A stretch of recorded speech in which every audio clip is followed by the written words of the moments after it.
Pacific coastline. It's a landmark we Californians love. A day at the beach with the family. Maybe a stroll in the morning. Maybe even a jog. But do we really know what treads in the tides as we run across the sand? One man sought out to answer that. His name was Edward F. Ricketts. With the help of his friends, this college dropout sought to categorize and identify much of what lived in the tides we are so familiar with. Edward Ricketts dropped out of college 2 years through his biology degree. Without a degree, he settled in Monterey. His lab, which has become a sort of museum that takes tours, is located to the right of Monterey Bay Aquarium. Ricketts himself was a determined man. The book was helped to be published by friends. Ricketts focused solely on his discovery. It was because of his friends and the community that backed him that this mass volume of information was published. The book, Between Pacific Tides, is a collection of Ricketts' discoveries. Lacking a central plot and characters, it's an identification book. Ricketts wrote that this book was intended for the layman, the average man or woman.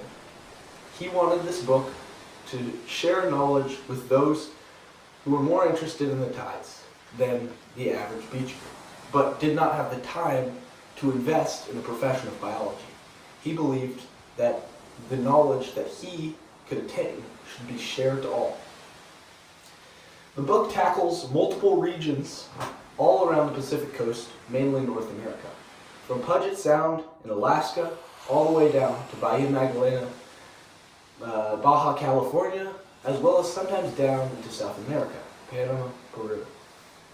Ricketts focused mainly on invertebrates.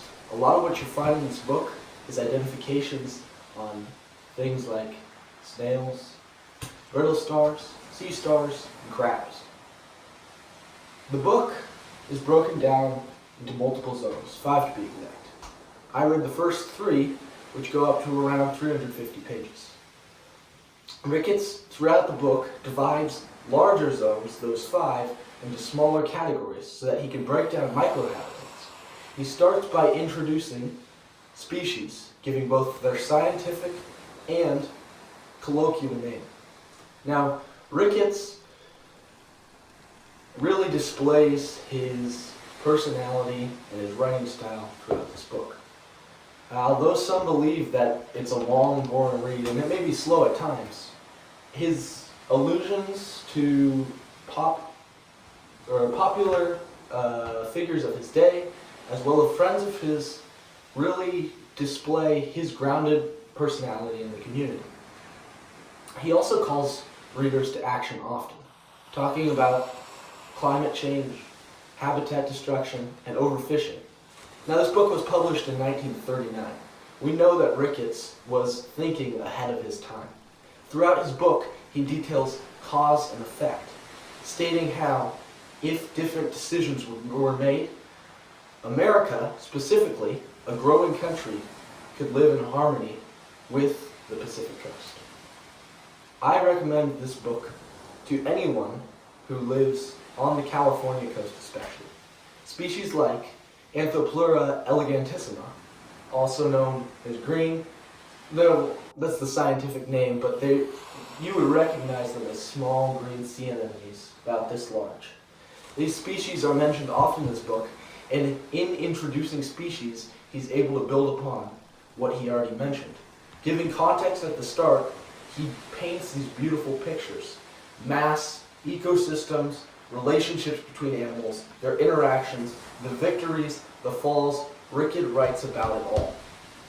It's an entertaining read, and although there are sections, like I mentioned, that will be boring, I recommend this book to anybody who is seeking to know more about what lies inside of our tides. Ricketts himself wrote this book knowing that new discoveries would be made over the years. And so he wrote this book knowing that corrections would be made to his discoveries. And for these reasons, there are 5 separate editions. This is the 5th edition here that we have in present day. Furthermore, I believe this book is excellent because it introduced me to many new species. I also recommend this book to people looking to go into marine biology. I myself am looking to do that, and I feel like the first steps that need to be taken to go into that field are getting to know the area around you. Right now, the most accessible area to me is the Pacific Tide. And by reading this, I'm able to understand, identify, and then put to use the knowledge that I'm gaining here. If I master my area that I live, I can explore outward. And so that's why I feel this book really helps.